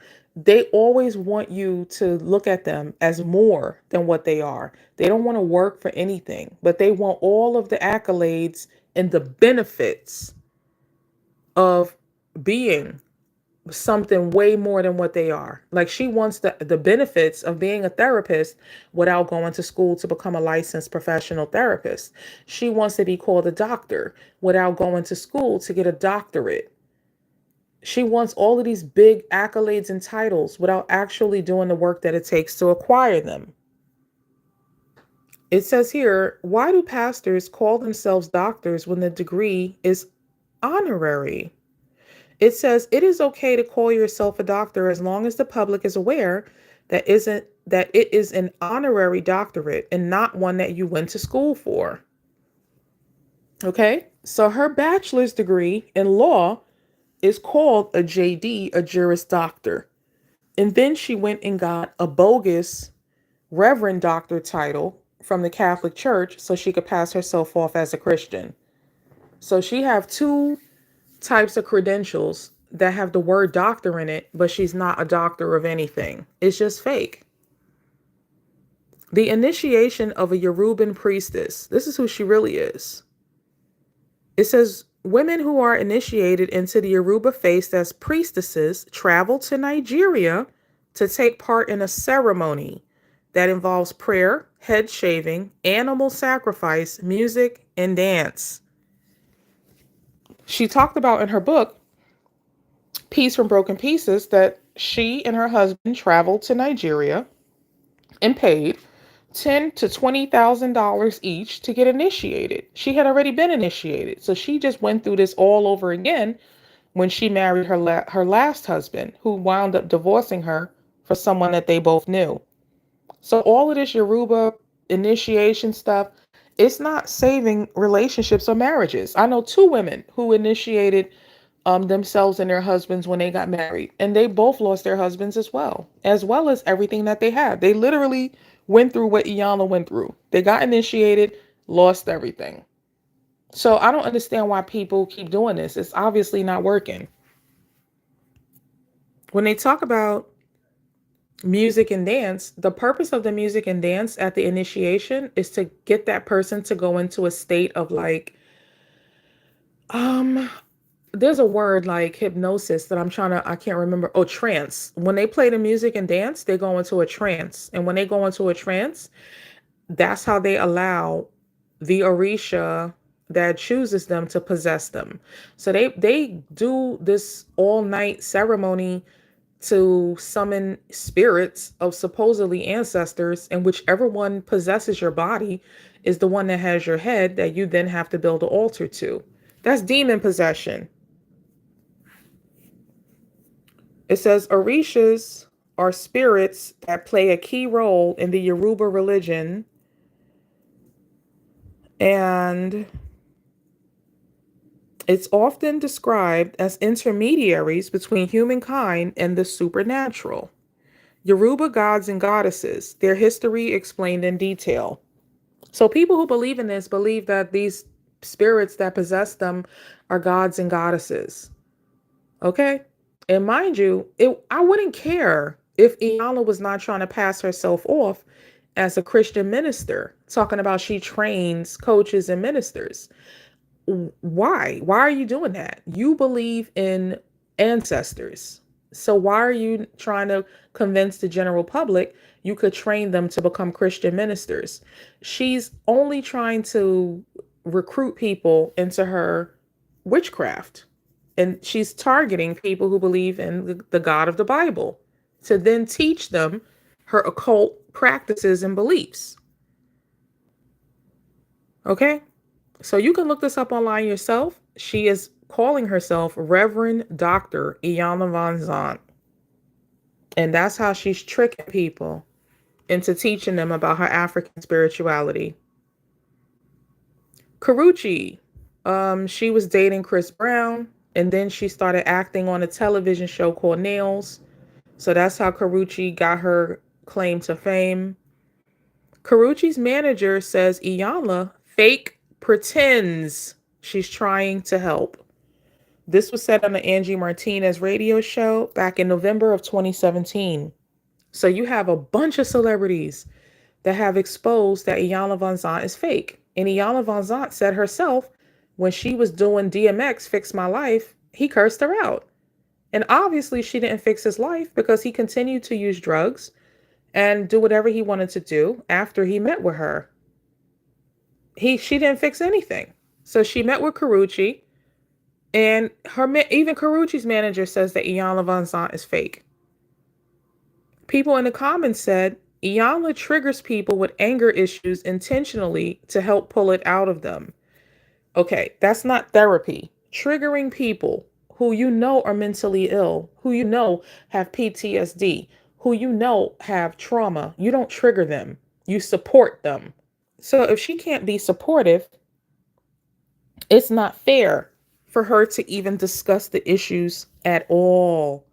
Triggering people is not a form of therapy. Somebody else made a comment. They said, people, haven't any of you ever noticed that she never talks about God? So it's like for her to consider herself a spiritual counselor and a spiritual advisor. What spirits is she talking about if she's not talking about God? Tamar Braxton calls Iyanla Vanzant the devil on the Wendy Williams show. She reveals shocking molestation secret on Wendy Williams. The reason why Tamar called Iyanla the devil is because Tamar got embarrassed by Iyanla exposing her childhood secret of molestation. So Tamar went on Wendy Williams to say, before the episode airs, that me and my family met with Iyanla Vanzant, I want to come on Wendy Williams and tell my side first. I want to tell my story first before that comes out on TV. I'm not going to let Iyanla use me wrongfully for ratings by telling a secret that I did not authorize Iyanla to put on TV. Tamar Braxton said, today Wendy Williams asked me what happened at my sister's meeting and why did I walk out, since someone there decided that they would ask me about something so private, so embarrassing, so secretive in front of everyone that was there. Mind you, not only in front of people that were there, but on TV, national television. Tamar says, I felt like my life was flashing before my eyes and immediately started to cry. Not because someone decided to allow someone else to tell my secret, not because I was asked if it were true in front of 100 strangers, but because once again, my right to choose was taken from me all over again. I decided to tell Wendy and the world my secret, myself, that I have been a victim of abuse, not once, twice, 10, but multiple times by multiple family members. I've never told anyone other than 2 people in my life, and they both have held this close to them. So basically, Tamar is basically saying in this post that the reason why she went on the Wendy show is because she was very upset and offended that Iyanla revealed that she had been molested as a child. And she's saying that Tamar is saying that she told 2 people, but she never told Iyanla. So she was shocked, confused, surprised, and very deeply offended and hurt when Iyanla brought it up in front of everybody for the television show while they were filming an episode of Iyanla Fix My Life with the whole family, the Braxton sisters and the mother. So Tamar was not prepared for Iyanla bringing that up. And it just was like, why are you doing this? You know? So once again, Iyanla likes throwing people under the bus, telling all their business just to get ratings. Who does that? Oprah Winfrey. Oprah was friends with the comedian Monique. Monique confided in Oprah that she had been molested by her brother. And Monique has said that her character in the movie Precious was based on her brother who had molested her. And that's the reason why her performance was so realistic in that movie. But Monique told Oprah that in private, in secrecy, like between 2 friends. And Oprah winds up interviewing her mother and her brother on her show for ratings without Monique's permission. Monique specifically asked Oprah to not interview her mother and her brother. Monique did not want this to come out in public. And Oprah went ahead and did it anyway. Okay? So these people are ruthless. Anything you tell them becomes content. Very narcissistic. It's all about them, how they could benefit off of other people and keep all of their dirt secret. So Iyanla Vanzant threatened legal action over Tamar's comments on Wendy Williams, allegedly. Okay? Instead of Iyanla apologizing, okay, we never heard of Iyanla apologizing to none of these people who she offended. That is definitely a situation in which I would expect Iyanla to apologize. You don't get on national television and tell somebody who doesn't even know that they was molested. The least Iyanla could have did was apologize. So there was a scene that was deleted from the Braxton Family Values reality show where 2 of the sisters, Tawanda and Trina, they met up to talk about what happened when Iyanla did her intervention with her family. And one of the sisters, Tawanda, said, "I'm not listening to Iyanla." And they had a conversation in this clip, which you can watch on YouTube, in which Trina said that she didn't think that the whole situation was all bad. Now, if you go someplace and you say it wasn't all bad, that means it was bad. And you're trying to find, the good to talk about. If you go out to eat and you're like, it wasn't all bad, that means that some bad stuff happened. So anyway, the comedian Lunel. She's not only a comedian who's performed and traveled with Cat Williams. Lunel has also made appearances in multiple movies that are considered cult classics and hood classics. Even Lunel was offended by her experience of being on Iyanla Fix My Life. Lunel said that her problem that, made her go on Iyanla Fix My Life show is that she had a bad relationship with her daughter because Lunel has spent the majority of her daughter's life on the road. And Lunel left her daughter with family members. So Lunel felt like, I'm providing a good quality life for you. I'm making money and making sure you have the best life. But the daughter was mad because she was like, I want my mom to be here with me. And so that's the reason why they went on the show. And Lunel said that Iyanla Vanzant villainized her, like really talked down to her and made her feel like a bad person. Once again, guys, the point I'm trying to make to you, that's not therapy. That's not therapeutic.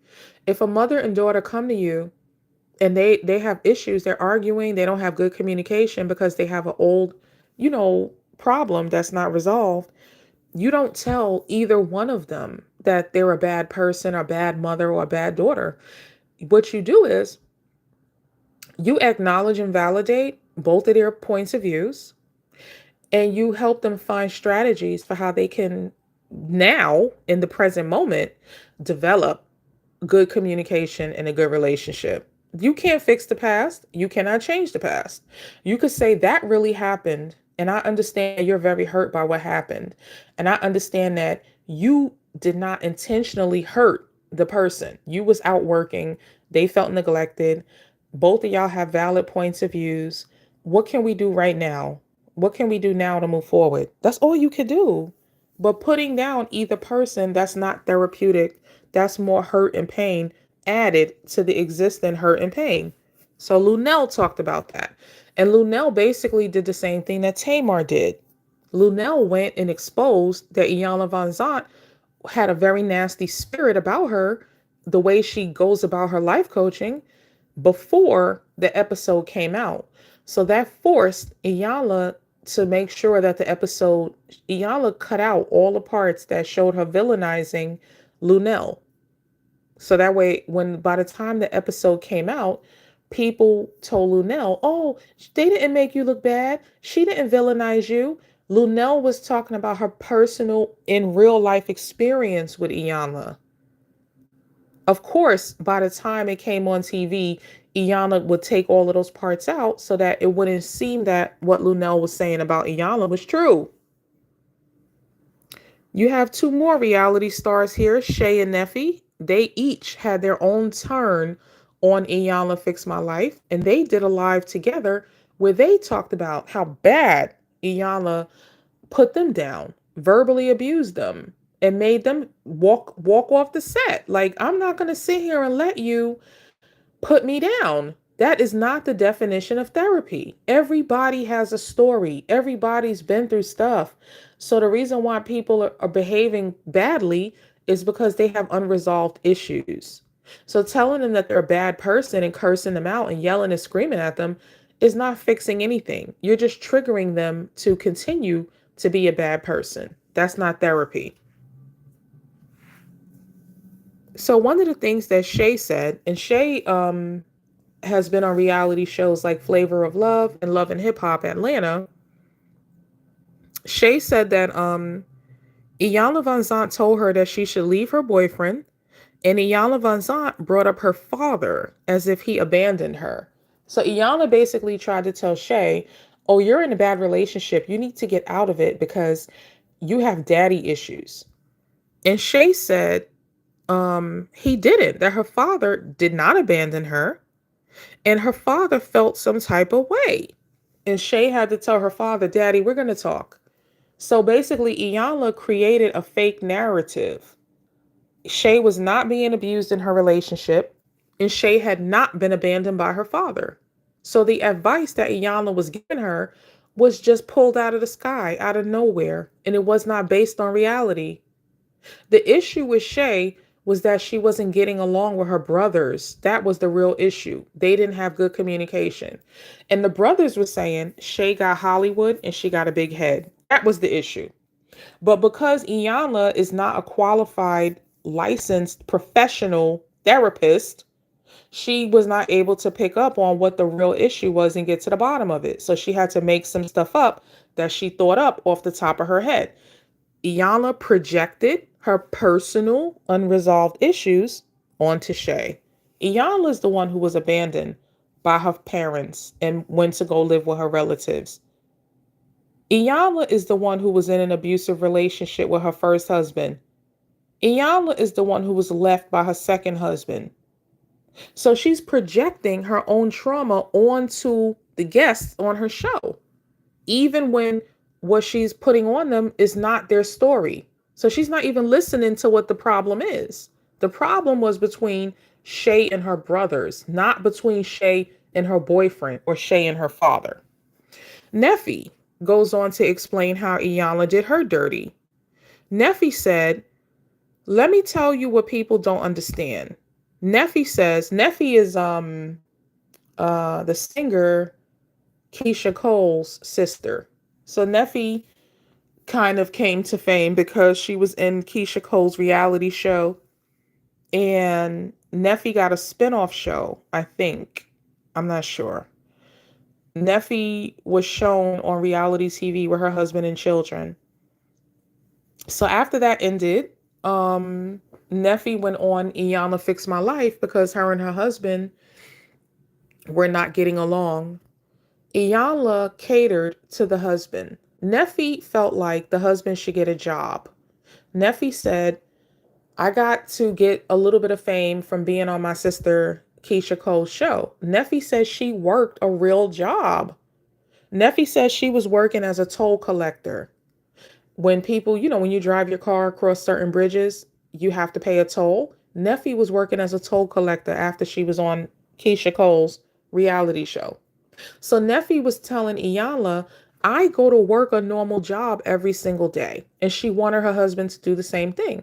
But he thought he was a rapper. He was going by the rap name Solo, like your soul, like SOULLOW.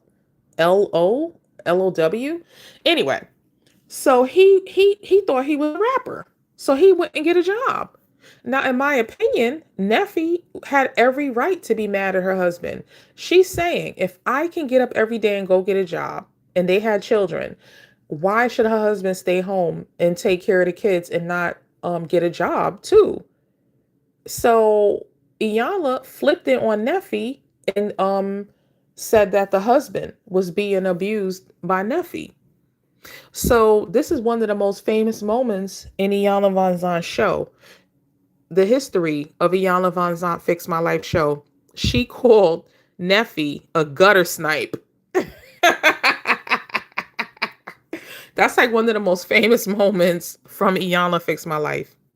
So Neffy was telling Shay, what people don't understand is this woman called me. She said Neffy is a gutter snipe straight up out the hood, which made me get up and walk off the set so I could respect my elders.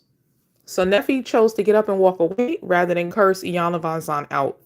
And I feel bad for Neffy because when you have children in this day and age, both parents have to work. That's just how it is. And I think Neffy was right in that situation. If I could get up and go work as a toll bridge money collector, you could get up and go find some type of job too. Neffy said, even though I've been on TV with Keisha Cole, I'm not too proud to work a regular job. I think Neffy was right. So the fact that Iyanla turned it on her, I think that was wrong. Okay? And that's the same thing she did with Shay. Like she finds stuff to turn on the guest that's not accurate, that doesn't reflect the real problem in a situation. Why? Because Iyanla is not a qualified counselor. She doesn't have the credentials, the education, the training, or experience to provide therapy. She does not have family or marriage counseling credentials. And that's the reason why she's not able to properly identify the issue and then focus on that and then work through it. And so she's going off on the person that's suffering, and she's deepening their suffering by not understanding them, by misunderstanding them, and then verbally berating them when they actually have valid points. That's called gaslighting. When you're right and somebody comes and tells you you're wrong. Gaslighting is, once again, a trait of a narcissistic personality disorder. Anyway, so Neffy and Shay, they were both telling how when they went on Iyanla Vanzant's show, they realized Iyanla was a fraud.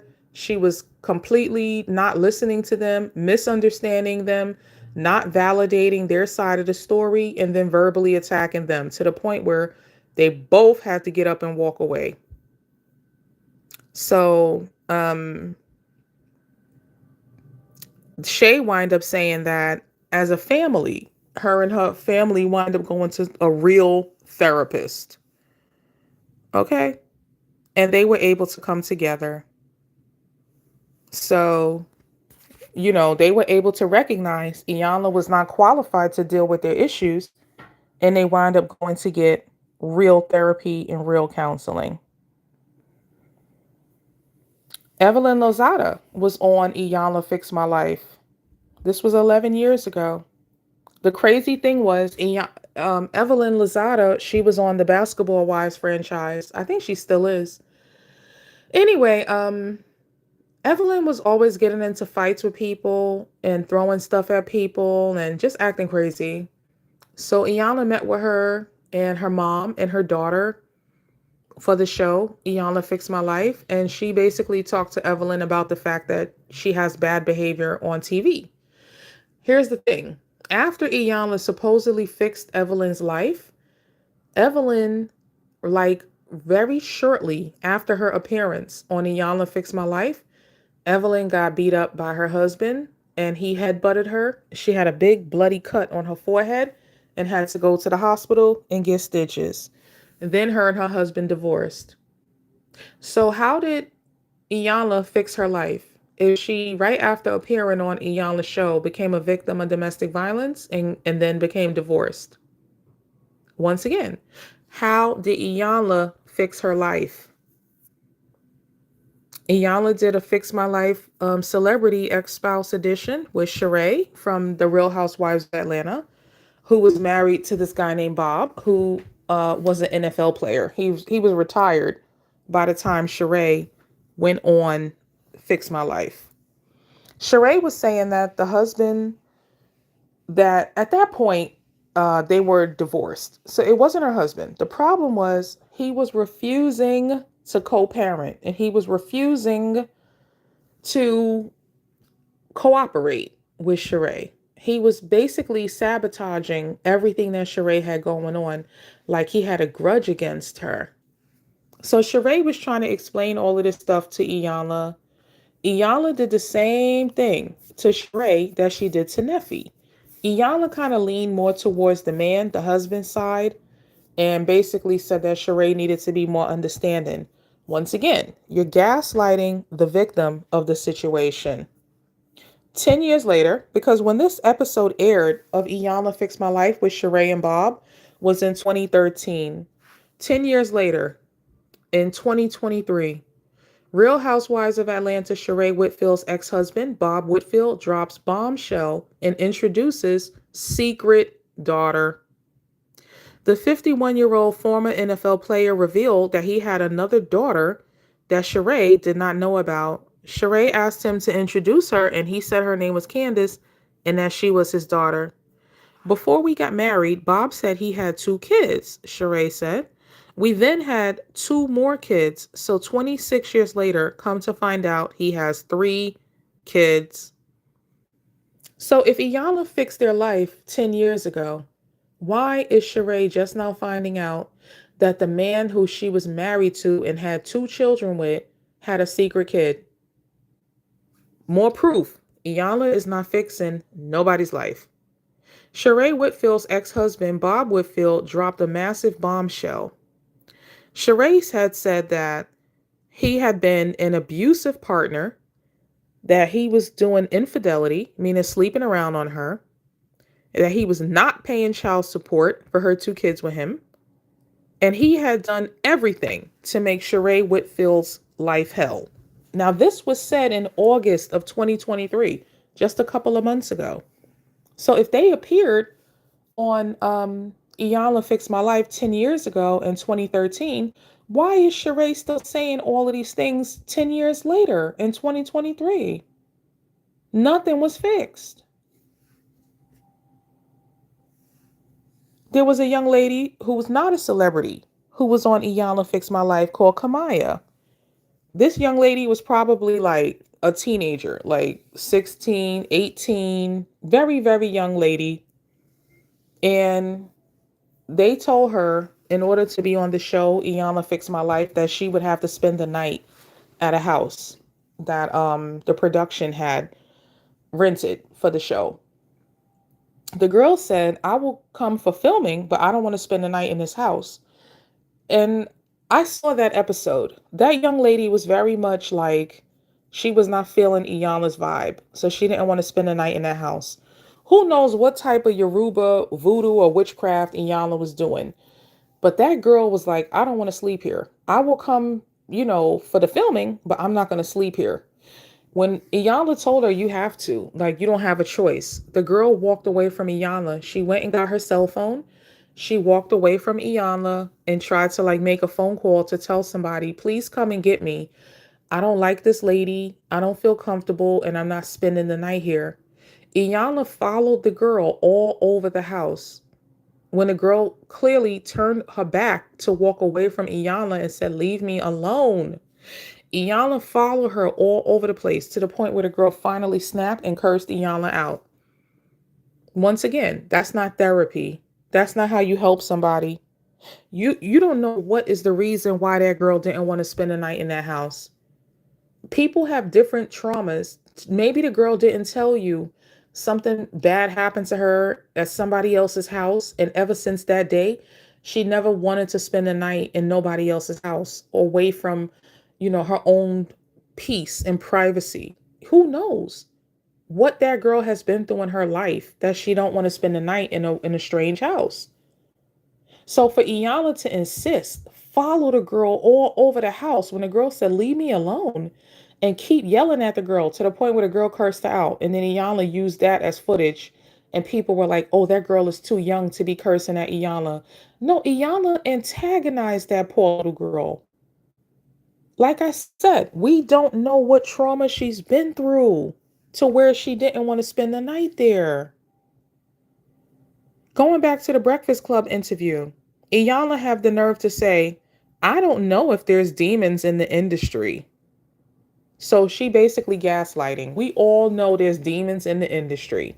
How do we know? Because so many people have signed contracts to do work, music and television and movies, and then later down the line, people stole their money or didn't pay them or took advantage of them sexually. There are demons in the industry.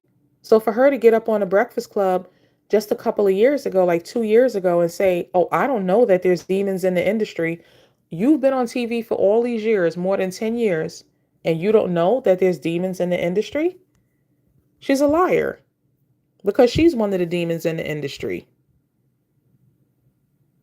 Then she goes on to say, how long do you drag yourself? She says the lesson is at rock bottom. What is the key to finding healing? And how are you defining healing? So Iyanla says, healing for me is to restore the wholeness and availability, original purpose. So somebody on a Breakfast Club interrupted her. They said, you said healing does not happen until you die.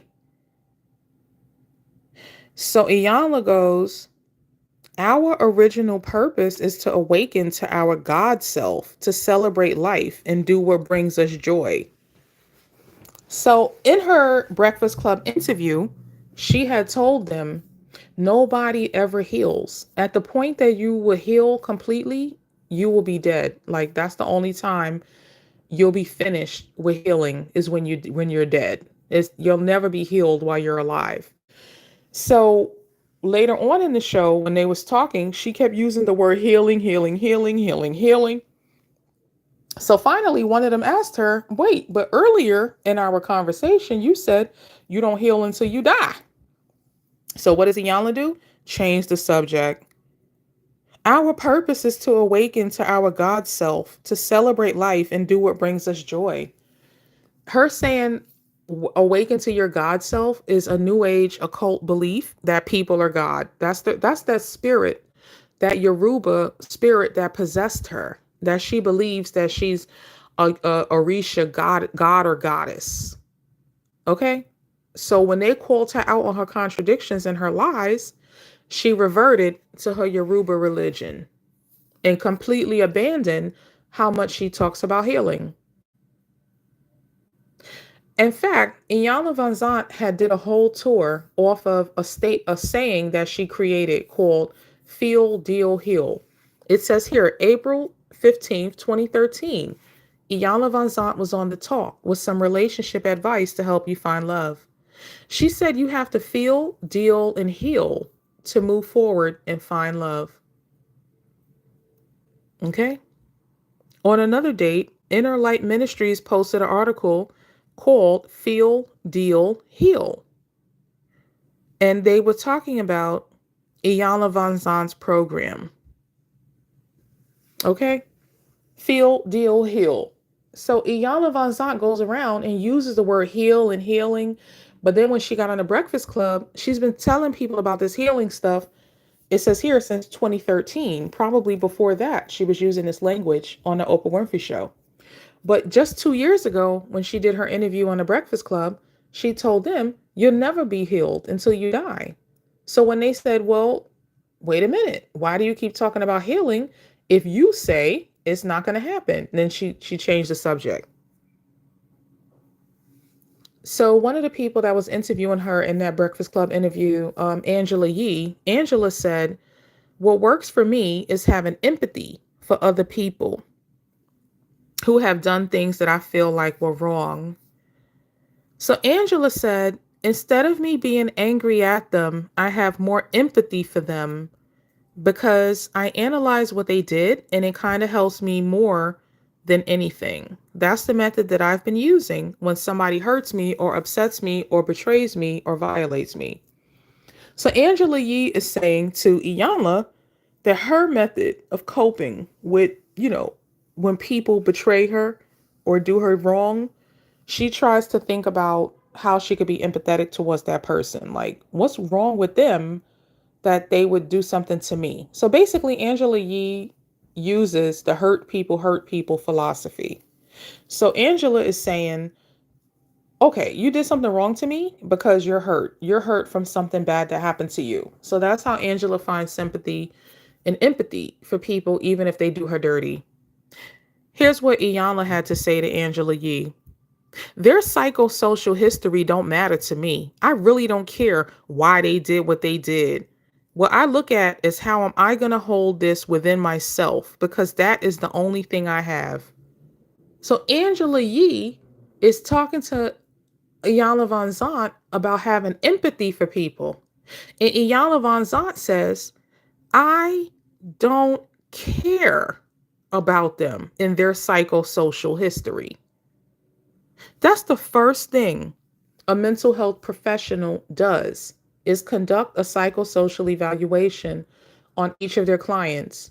So for Iyanla Vanzant to specifically say she doesn't care about their psychosocial, it just goes to show that this person has no business in a field that would be considered counseling people in marriage and family situations, in traumatic situations like sexual abuse.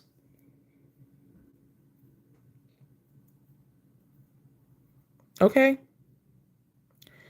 Iyanla said, what I look at is how am I going to hold this within myself, because that is the only thing I have dominion on. I don't have dominion over why, because your mama left you and bought you generic cookies that you treat me like this. No, that's your psychosocial history. Okay? So Iyanla is being so rude. She's saying, I don't care that your mother left you and she bought you generic cookies. Like, whatever your past trauma is, I don't care. Once again, not only is she showing that she lacks empathy, she's not a real therapist. She's projecting her personal problems onto other people. Her mother left her. Her mother sent her to live with family members, and then her mother passed away from cancer. So that's an unresolved trauma for Iyanla, because her mother passed away, so she never got closure. So that's why she have all of this mean-spirited bitterness inside of her that she projects onto other people. Iyanla is supposed to be this phenomenal life coach, but when Angela Yee says she has empathy for other people, Iyanla Vanzant is saying that she does not have empathy for other people. Iyanla Vanzant believes Black women are still out of order, rewarding the dysfunction in Talks DMX. All right, so Iyanla goes around, keep talking about DMX for clout. She says Black women are out of order. Iyanla Vanzant is out of order. She's the one that's out of order. You don't have the credentials to be hollering and screaming at people that have suffered trauma, but yet you want to call them out of order. They're out of order because of their trauma. And so are you, Iyanla. You are out of order because of your trauma.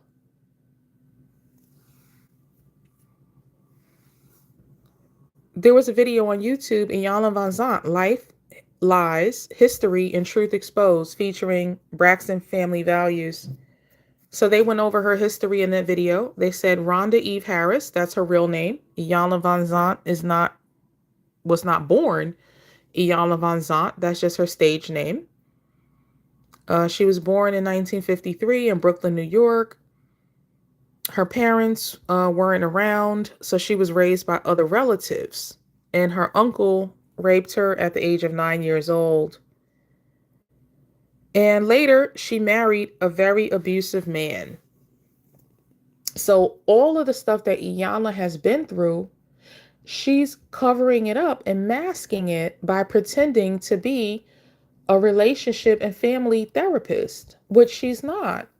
This is a result of her own unhealed trauma. So she recently decided to stop doing her Iyanla Fix My Life show because she got so much backlash. So back in 2021, she says death threats contributed to her ending Iyanla Fix My Life. She says, I'm very sensitive to energy, she told Tamron Hall, because you go into people's homes on the show, you're in their bathroom, you're in their kitchen, and then they think they know you. They think they have a right to say certain things because we're not clear and conscious of the energy we send out. So once again, what I've been telling you guys throughout the entirety of this video, she likes to blame other people for her own failings. She said people think they know you and have a right to say certain things. Is that not exactly what Iyanla Vanzant does to everybody that she so-called coaches on her Iyanla Fix My Life show? She acts like she knows those people for years. She knows all their problems and start hollering and screaming at them about their own life. She's projecting. So Iyanla says, so through emails, through social media, people would come to my home. I was getting death threats because they didn't like something I said. And I'm like, I want to be free of this. I don't want this. I got death threats around certain shows, around certain issues, around things that I said. Yeah, because what Iyanla does is trigger people to bring their issues to the surface. But she's not a qualified mental health professional to close those boxes that she opens. So she's unleashing people's trauma to the general public to trauma bond the audience to her and to the show. But those people, when their trauma comes out, now they're angry and now hurt people. And now all of these hurt people are after Iyanla Vanzant because they watched her disrespect other people who have the same trauma as they do. And once again, Iyanla is not able to see that she's at the root of this problem. You cannot open people's trauma as an unqualified therapist. Now all of this trauma is just open and demons are just exposed and running around, and you don't have the ability to put them back in the box or cast them out. But you know how to summon demons, but you don't know how to perform the exorcism, which is what you promised to do. So Iyanla know how to bring out the demons. And once they start chasing her down, now she wants to quit. Iyanla Fix My Life. She should have never been bringing people issues out to the surface like that to begin with. It takes months, if not years, for people to go through therapy to deal with their traumas. Her trying to force everybody to just give their trauma for entertainment and television ratings is the reason why people were after her. Because people, when they watch the show, they go through all of those emotional changes, but it's not healing because there's no closure. It's just like, oh, wow, everything bad that I ever went through is now, I'm now just dealing with it with no real therapy that could really soothe you and really calm you and comfort you and reassure you. And she gaslights her guests. So she makes their trauma worse. And then she wonders why people are after her and sending her death threats. Because the people who watch the show, you have opened up their pain, and then you've disrespected your guests. Bring up trauma of people being sexually abused and marriage issues and family issues. Now you have all of these people that just have all of these bad feelings at the surface and no healing and no closure. Of course they're going to be after you. You're the one who brought out all of their demons. So thank you guys for watching. Let me just check the comments real quick. Humble Heart, thank you for joining. She said it could be Iyanla was so pushy because she was in financial trouble after her marriage. That's exactly what happened, Humble Heart. She was in financial trouble after her marriage. And that is exactly why. She was being very aggressive, but she was exposing other people's business, like her daughter's diary. Hi, Judge Evie. Thanks for joining. Thank you for hitting the like. So guys, if y'all watched to the end, thank y'all so much for joining the video. Please remember to hit the like Judge Evie, share this video, subscribe to my channel. You can support by sending super chat, super stickers. You can cash at me, Leilani for God. You can PayPal me, Leilani for God, leilaniforgod@gmail.com. You can join my YouTube memberships. You can email me at leilaniforgod@gmail.com if you have any suggestions for future videos. Like I said at the beginning of this video, the next one will probably be on Oprah and talking more about the Jeffrey Epstein flight logs, as well as how Oprah is the main person who made the occult, satanic, devil worship philosophies go mainstream. So stay tuned. I hope to see you in the next video and stay blessed.